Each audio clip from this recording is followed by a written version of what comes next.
അസ്സലാമു അലൈക്കും വറഹ്മത്തുള്ളാഹി വബറകാതുഹു. ഇന്ന് നമ്മൾ സംസാരിക്കുന്നത് വളരെ ചിന്തിപ്പിക്കുന്ന ഒരു വിഷയത്തെക്കുറിച്ചാണ്. അതെ, അന്ത്യനാൾ.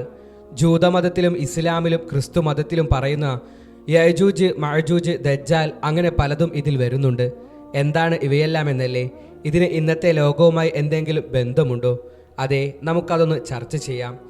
ആദ്യം ഒരു കാര്യം പറയാനുള്ളത്, ജൂതന്മാരുടെ പുസ്തകമായ താൽമൂദ് പറയുന്നത് ഈ ലോകത്തിൻ്റെ മൊത്തമായുസ് 6000 വർഷമാണെന്നാണ്. അതിൽ 5700 വർഷം ഇതിനോടകം കഴിഞ്ഞു. അപ്പോൾ ഇനി 300 വർഷം മാത്രം ബാക്കി.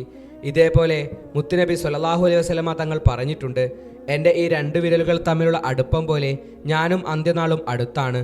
ഒന്ന് ആലോചിച്ചേ, ഇത്രയും അടുത്താണോ നമ്മൾ ഇതിനോട് എന്ന്. മാത്രമല്ല, ഒരു കാലത്ത് ദുൽഖർനൈൻ എന്നൊരു രാജാവുണ്ടായിരുന്നു. ഖുർആനിൽ പറയുന്നുണ്ട്, അദ്ദേഹം ഒരു യാത്രക്കിടെ വടക്കൻ മലനിരകളിലെത്തി. അവിടെ ഒരു സമൂഹം അദ്ദേഹത്തോട് ചോദിച്ചു, ഞങ്ങളെ യജൂജ് മജൂജ് എന്നവർ ഉപദ്രവിക്കുന്നു, അവരെല്ലാം കൊള്ളയടിക്കുന്നു, ആളുകളെ കൊല്ലുന്നു, ഞങ്ങൾക്ക് വേണ്ടി ഒരു മതിൽ പണിത് തരുമോ? ദുൽഖർനൈൻ പറഞ്ഞു, എനിക്ക് പണം വേണ്ട, നിങ്ങളുടെ സഹായം മാത്രം മതി. അങ്ങനെ അവർ ഒരു ഭീമൻ ഇരുമ്പ് മതിൽ പണിതു കൊടുത്തു. പക്ഷേ യജൂജ് മജൂജ് എല്ലാ ദിവസവും ആ മതിൽ തകർക്കാൻ ശ്രമിക്കുന്നു. ഏകദേശം തകരാറാകുമ്പോൾ അവരുടെ നേതാവ് പറയും, നാളെ മതി. പക്ഷേ രാത്രിയിൽ അള്ളാഹു ആ മതിൽ വീണ്ടും ശക്തമാക്കും. പക്ഷേ ഒരു ദിവസം അവർ ആ മതിൽ തകർക്കും.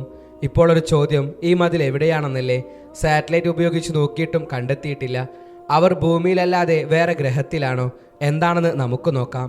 ഇനി ദജ്ജാലിൻ്റെ കഥ എന്തെന്നാൽ, ഒരു ദിവസം റസൂലുള്ളാഹി സ്വല്ലല്ലാഹു അലൈഹി വസല്ലമ തങ്ങൾ മസ്ജിദ് നബവിയിൽ സ്വഹാബികൾക്കൊപ്പം ഇരിക്കുകയായിരുന്നു. അപ്പോൾ പറഞ്ഞു, ലോകത്തിലെ ഏറ്റവും വലിയ ഫിത്ന ദജ്ജാലാണ്. അവന് അള്ളാഹു വലിയ ശക്തികൾ കൊടുക്കും. ഭക്ഷണം, പണം, മഴ, മരിച്ചവരെ ജീവിപ്പിക്കൽ എല്ലാം അവൻ്റെ കയ്യിലുണ്ടാകും. ദജ്ജാൽ ഈ ശക്തി ഉപയോഗിച്ച് ലോകം ഭരിക്കും. ആളുകളെ അള്ളാഹുവിന് പകരം തന്നെ ആരാധിക്കാൻ നിർബന്ധിക്കും. അവൻ 40 ദിവസം ഭൂമിയിലുണ്ടാകും. ഒരു ദിവസം ഒരു വർഷം പോലെ, മറ്റൊന്നൊരു മാസം പോലെ, ബാക്കി സാധാരണ ദിവസങ്ങൾ. ഇത് കേട്ട് സഹാബികൾ ഭയന്നു. അവർക്ക് തോന്നി ദജ്ജാൽ അടുത്ത മരത്തിന് പിന്നിൽ ഒളിച്ചിരിക്കുകയാണെന്ന്. പക്ഷേ റസൂലുള്ളാഹി സ്വല്ലല്ലാഹു അലൈഹി വസല്ലമ തങ്ങൾ അവരെ ആശ്വസിപ്പിച്ചു, ദജ്ജാലിനെ നമുക്ക് നേരിടാം, പക്ഷേ യജൂജ് മജൂജിനെ ആർക്കും തടുക്കാൻ പറ്റുകയില്ല. ഇനി 5000 വർഷം മുമ്പത്തെ ഒരു കഥ പറയാം. മനുഷ്യർ പാപത്തിൽ മുഴുകിയപ്പോൾ അള്ളാഹു ഒരു വലിയ പ്രളയം അയച്ചു. അതിൽ നിന്ന് നൂഹ് നബിയും അവരുടെ മക്കളും മാത്രമാണ് രക്ഷപ്പെട്ടത്. ഇന്നുള്ള എല്ലാവരും അവരുടെ പിൻഗാമികളാണ്. യാഫിസിന്റെ മക്കൾ വടക്കൻ മഞ്ഞുമൂടിയ പ്രദേശങ്ങളിൽ പോയി താമസിച്ചു. അവിടെ കൃഷി പറ്റാത്തതിനാൽ അവർ കൊള്ളയടിക്കാൻ തുടങ്ങി. അവരുടെ ക്രൂരത കൂടിയപ്പോഴാണ് ദുൽഖർനൈൻ ആ മതിൽ പണിതത്. ഇസ്ലാം, ജൂതമതം, ക്രിസ്തുമതം എല്ലാം പറയുന്നു യജൂജ് മജൂജ് അന്ത്യനാളിന് മുമ്പ് വരും.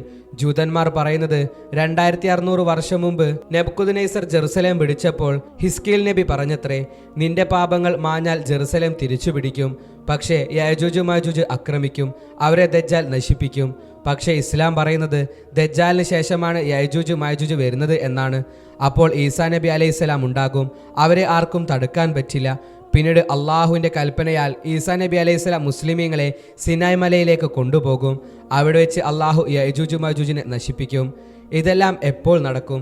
ജൂതന്മാർ ഫലസ്തീൻ പൂർണ്ണമായി പിടിച്ചടക്കി മസ്ജിദുൽ അക്സ തകർത്ത് 3ാമത്തെ ക്ഷേത്രം പണിയുമ്പോൾ അപ്പോൾ ദജ്ജാൽ വരും. പിന്നീട് ഈസാ നബി അവനെ നശിപ്പിക്കും. ഇപ്പോൾ ഫലസ്തീൻ്റെ 80% ജൂതന്മാർ പിടിച്ചെടുത്തു കഴിഞ്ഞു. അപ്പോൾ അന്ത്യനാൾ എത്ര അകലെയാണെന്ന് തോന്നുന്നില്ലേ? അള്ളാഹു സുബ്ഹാനഹു തആല നമ്മുടെയെല്ലാം അവസാനം നന്നാക്കി തരുമാറാകട്ടെ. ആമീൻ.